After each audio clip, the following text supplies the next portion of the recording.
doing well, but as I told you earlier, I have to look after the state, I have to look after Delhi also as an MP, I have to look after my constituency.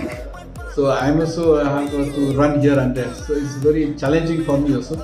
But since this constituency which I've been there for the last 3 terms as MP, I always won from that constituency. So I'm confident this time, so I think there should not be a problem for me.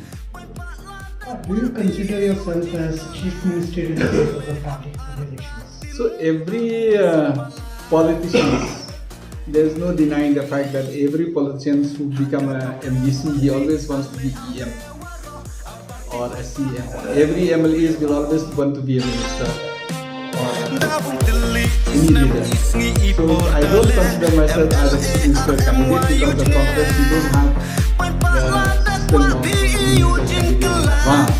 But in case the chance is there, why not? There's no denying that, right? I don't deny the fact that in case I get a chance, I will be very happy to be the chief minister. But if I don't get a chance, also I will be able to serve as even in the function of ruling. That sometimes my proposals, what is progress?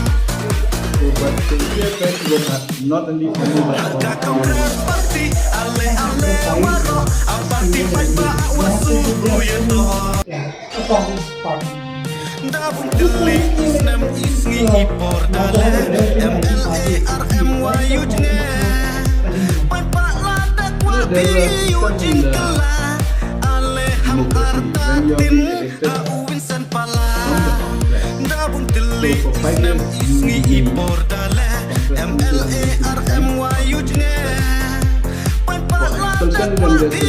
which we have